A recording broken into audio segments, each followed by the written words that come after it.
오늘 말씀의 제목은 여호수아가 죽은 후에입니다.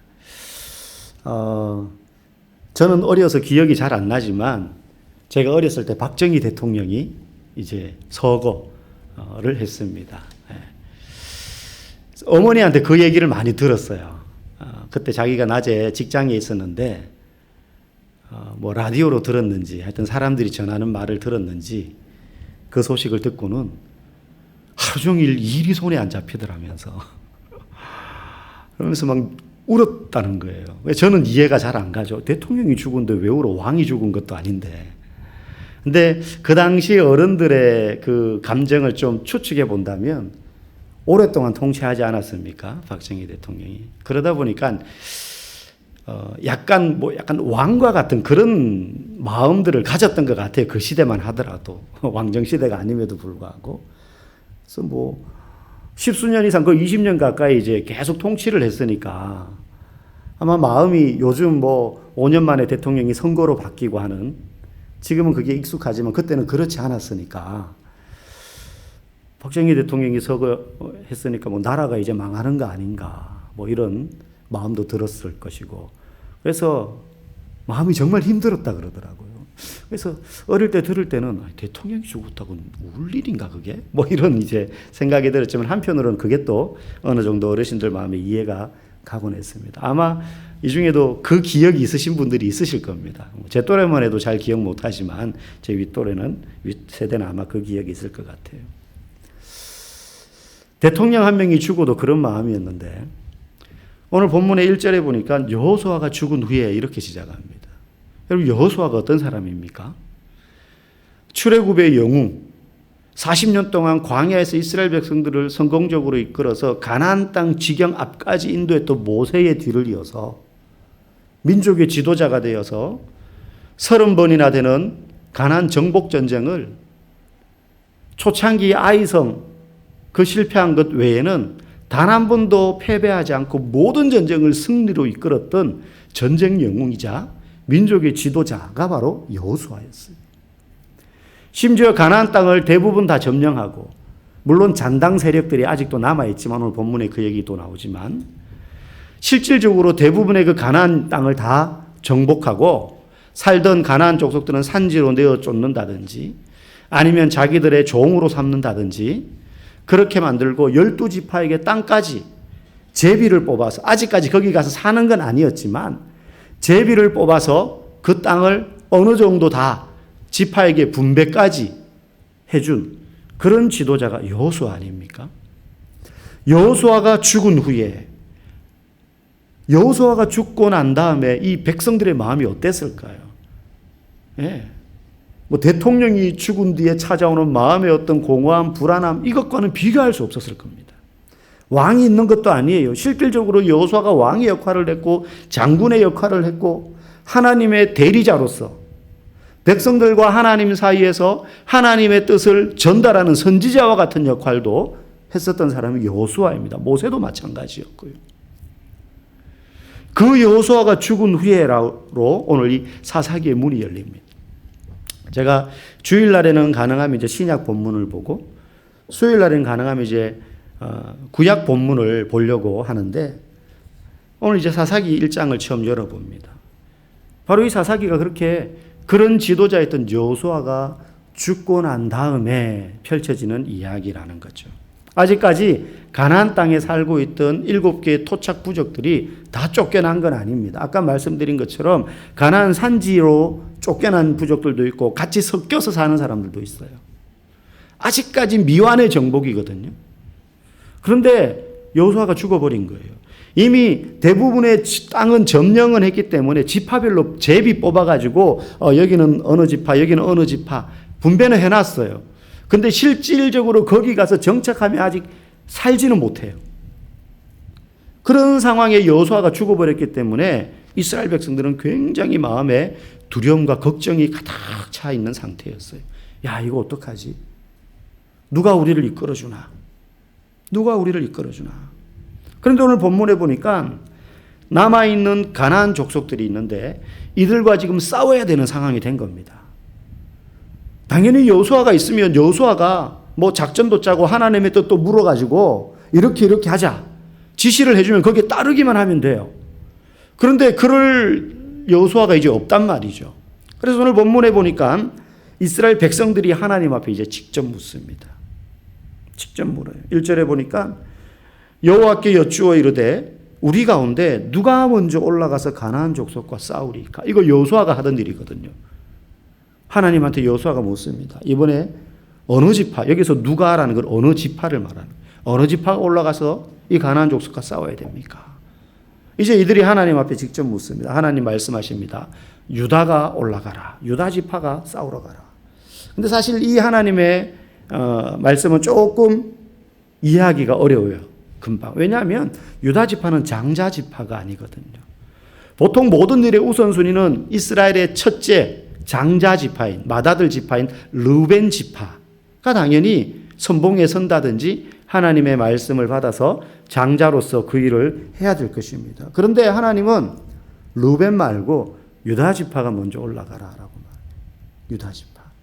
왜냐하면 나중에 이제 사사시대가 끝나고 왕정시대가 도래하지 않습니까? 그죠? 왕정시대. 그때 유다 지파에서 왕이 나기 때문이에요. 다윗 왕. 하나님의 마음에 합한 왕이었던 다윗 왕. 그 다윗을 통해서 유다 왕국이 쫙 흘러내려가잖아요. 유다 지파에서 왕이 나오기 때문에 땅을 정복하는 데 있어서 정통성을 주고자 유다 지파에게 하나님이 먼저 올라가라. 네가 가서 싸우라. 말씀하신 거예요. 그런데 유다는 혼자 가지 않고 시몬 지파에게 야 같이 가서 싸우자. 그러면 너네가 제비 뽑아 얻은 그 땅에 우리도 같이 가줄게. 같이 싸우러 가줄게. 그렇게 해서 시몬 지파와 함께 이제 싸우러 가는 이야기가 오늘 본문의 내용이에요. 그래서 4절에서 7절까지 보면 이 유다 지파와 시몬 지파가 가나안 족속과 싸우는데 그 가나안 부족 내에 크고 작은 군소 부족들이 많이 있단 말이죠. 그 가운데 브리스 족속과도 싸우고 가나안 족속과도 싸워서 아도니베섹을 잡아가지고 전쟁에서 승리를 거두게 됩니다. 그런데 거기 보면 좀 재미있는 표현이 나와요. 아도니베섹을 잡아가지고 어떻게 하느냐? 엄지손가락과 엄지발가락을 잘랐다 그래요. 엄지손가락과 엄지발가락을 잘랐다. 왜 그랬을까요? 성경에 여러분 성경을 읽으실 때 그냥 이거는 이런 내용이 왜 있지 싶을 만큼 별것 아닌 것처럼 여겨지는 내용들이 있지만 사실 반대로 생각해 보면 성경에는 꼭 있어야 될 내용들이 다 들어있다는 걸 여러분 기억하셔야 돼요. 모든 단어와 구절에 엄청난 영적인 진리와 비밀이 감추어져 있는 건 아니지만 내용을 이해하는 데 있어서 그냥 대충 넘어가야 할 만한 그런 내용은 사실 거의 없다는 거. 여러분 엄지손가락을 자르면 어떻게 됩니까? 칼을 잡을 수가 없어요. 무기를 이렇게 잡을 수가 없잖아요. 힘이 안 들어가잖아요. 엄지발가락을 자르면 제대로 설 수가 없대요. 사람이. 뛰는 건 고사하고. 그러니 전쟁을 전혀 수행하지 못하도록 만드는 가장 효율적인 형벌인 거예요. 팔을 자른다든지 이런 게 아니고 엄지발가락, 엄지손가락만 잘라도 전쟁을 할 수가 없어요. 전사로서의 기능을 잃어버리는 겁니다. 왜 이렇게 했느냐? 그 손가락과 발가락이 잘린 이 아도니베섹이 자기가 말하는 거예요. 7절에 내가 옛날에 70명의 왕들을 붙잡아가지고 엄지손가락, 엄지발가락 다 잘라서 내 상 앞에서 기어다니면서 주워 먹게 했는데 내가 그 꼴을 당하는구나 하면서 그 이방인 가나안 족속에 비해서 하나님이 내게 그대로 갚으시는구나. 이런 믿음의 고백 아닌 고백을 하게 만들어요. 하나님이 내게 이렇게 갚으시는구나. 악인의 입으로부터 하나님이 일을 하시는구나. 내가 하나님의 징벌을 받는구나. 이 이스라엘 백성들을 통해서 그 고백을 이제 하게 하십니다. 그렇게 해서 이제 가나안 족속과 브리스 족속을 물리치고 정복하는데 두 개의 지명이 나오는데 두 곳을 점령합니다. 예루살렘을 정복하고 그리고 헤브론을 정복합니다. 사실 예루살렘은 오늘 다 정복하지는 못해요. 일부를 정복해요. 왜냐하면 나중에 다윗이 왕이 되고 난 다음에 서야 예루살렘을 비로소 완전히 정복합니다. 그래서 예루살렘을 정복하기 전까지 다윗은 7년 동안 오늘 두 번째 정복한 지역인 헤브론에서 왕으로 있다가 예루살렘을 정복하고 나서 그 다음 예루살렘으로 수도를 옮겨서 33년간 토탈 40년 동안 이스라엘의 왕으로서 전 지역을 다스리게 되거든. 근데 오늘 이스라엘 백성들이 예루살렘의 일부를 점령을 해요. 그리고 헤브론을 점령합니다. 성경에 보면 예루살렘만큼 구약에 많이 언급되는 동네가 헤브론이에요. 예루살렘 밑에 붙어 있어요. 이 헤브론은 성경에 보면 많이 등장합니다. 주로 우리가 많이 기억에 남는 게 아브라함이 조카 롯과 함께 이제 가나안 땅에 도착해 가지고 우리 어디 가서 살래? 그러면서 조카 롯에게 먼저 살 곳을 네가 살 지역을 선택해라. 선택권을 먼저 주는데 딱 볼 때 소돔이 훨씬 땅도 비옥하고 살기 좋을 것 같아요. 사람들도 많고 도시가 연결되어 있고. 그래서 롯이 저는 소돔으로 가겠습니다 해서 그쪽으로 가지 않습니까? 그래서 아브라함은 남은 곳으로 가게 되는데 그때 아브라함이 선택해서 간 곳이 헤브론이에요. 그래서 아브라함은 헤브론에 장막을 치고 거주하게 됩니다. 그리고 헤브론에서 쭉 살고 있으니까 헤브론에서 또 어떤 일이 생깁니까? 아브라함에게 자식이 오랫동안 없어서 기대하고 있었지만 이제 완전히 포기했을 때 천사가 나타나서 아브라함이 머물던 마므레라는 동네의 상수리 숲을 나타났는데 거기서 명년 이때 네게 아들이 있을 거야 라고 말할 때 그 마므레 상수리 숲이 있던 곳이 헤브론이에요. 헤브론. 그리고 나중에 아내 사라가 죽고 난 다음에 막벨라 굴에 장례를 치르잖아요. 이 막벨라 굴이 있는 곳도 헤브론이에요. 나중에 자손들에게 이 땅을 줄 것이다. 이 약속을 헤브론에서부터 그 약속이 실행되기 시작하는 것입니다. 아브라함에 의해서. 그 땅을 오늘 이제 차지하게 되는 거예요. 중요한 두 곳이죠. 예루살렘과 헤브론. 자, 이스라엘 백성들에게 오늘 우리는 한 세 가지 정도의 모습을 발견할 수 있습니다. 첫 번째는 여호수아가 죽은 후에 불안해하는 그 이스라엘 백성들에게 인간 지도자인 여호수아는 사라졌지만 여전히 하나님이 그들의 지도자가 되신다라는 사실을 경험하게 해주시는 거예요. 이때까지는 모세를 바라보았습니다. 40년 동안 모세가 정말로 누구도 그 모세의 권위를 범접할 수 없을 만큼 하나님과 가장 가까운 곳에 우리와는 다르게 그곳에 위치한 사람이다라고 여겨질 만큼 모세를 우러러보며 따라왔고 그 뒤를 이어서 여호수아가 수많은 정복전쟁을 치르는 동안 단 한 번도 실패하지 않고 그 정복전쟁을 승리로 이끌고 제비 뽑아 12지파에게 땅까지 다 나눠주게 되었어요. 그 일을 110세까지 수행하고 여호수아가 죽는단 말입니다. 그 여호수아가 죽고 난 다음에 불안하고 두려운 마음 가운데 있는 그들에게 하나님이 직접 말씀하시는 거예요. 이제 이스라엘 백성들이 그제서야 경험하게 되는 거죠. 아, 모세의 하나님, 여호수아의 하나님이 아니라 우리의 하나님이구나. 그 말씀을 듣는 이스라엘 백성들에게 나의 하나님이구나. 누군가의 하나님이 아니라 나의 하나님이구나. 여러분, 성도가 신앙생활할 때 이것보다 중요한 게 없어요. 우리가 21일간 다니엘 기도회 현장에서 방송으로 여러분 가정에서 그렇게 많이 들으셨을 거예요. 그걸 들으면서 어떤 마음이 드셨습니까? 야, 저분들 보면 그냥 계속 간증하는데 보면은 어떤 문제가 생겼을 때 이야기하면 하나님이 이렇게 말씀하셨다고. 나한테는 하나님이 한 번도 말씀하시는 걸 들어본 적이 없는데 저분들은 진짜 들리나? 여러분 그런 생각이 드신 적 없으세요? 계속 그런 간증을 듣다 보면 저분들은 하나님이 귀에다 대고 말씀해 주시는가 보다. 그렇지 않아요. 우리가 그런 간증을 들으면서 사실 받아야 될 도전이 있어요. 그분의 하나님이 아니고 하나님은 나의 하나님이기도 하다는 거예요. 나의 하나님. 목사님의 하나님, 우리 아버지의 하나님, 누군가의 하나님이 아니라 하나님은 나의 하나님. 여러분의 하나님. 그 사실을 믿고 경험하는 사람의 신앙이 기쁨이 넘치고 에너지가 넘치는 겁니다. 나의 하나님. 하나님이 이스라엘 백성의 참된 지도자가 되신다. 오늘 이 아도니베섹의 입에서 그 고백이 나오잖아요. 하나님이 내게 갚으시는구나.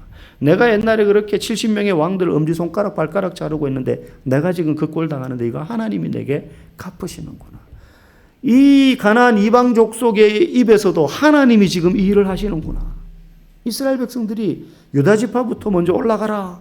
그 말에 순종했더니 하나님이 우리에게도 역사하신다. 역사하신다. 여러분, 우리는 그게 사람이든 아니면 어떤 존경하는 어떤 대상의 형상이든 뭔가를 만들어 놓아서 눈에 보이고 손에 잡히는 그 무엇이 있다면 그걸 계속 의지하려고 하는 경향이 있어요. 내게 돈이 많으면 그 돈을 움켜잡고 의지하려고 하고요.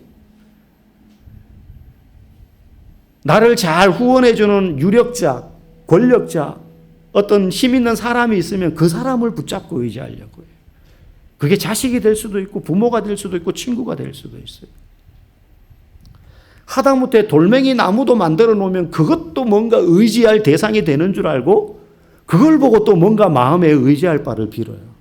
사람은 잡히고 보이는 것에 굉장히 약하고 현혹되기 쉽습니다.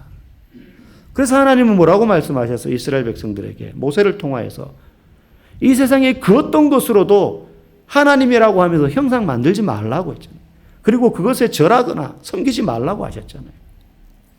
그래서 중세시대 때 성경으로 돌아가자. 우리가 성경에서부터 너무 멀리 떨어졌다. 그런 깃발을 들면서 종교개혁을 일으켰던 개혁자들이 제일 먼저 했던 구체적인 행동 중에 하나가 첫 번째는 성경을 일상의 언어인 독일어로 번역해가지고 모든 일반인들에게 성경을 직접 읽게 하는 거였고, 그 다음 개혁이 교회, 그 당시 이제 뭐 좀 이해하기 쉽게 말씀드리면 이제 성당이라고 말씀드릴 수 있겠죠.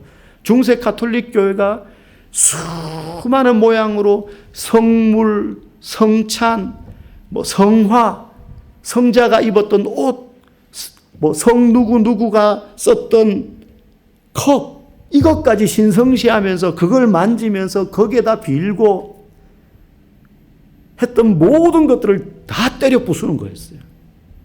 그래서 교회 내에 걸려있던 성화 뜯어가지고 다 태우고, 심지어 그래서 건물 안에 십자가도 걸지 마라. 저희 교단 같은 경우는 그래서 그래요.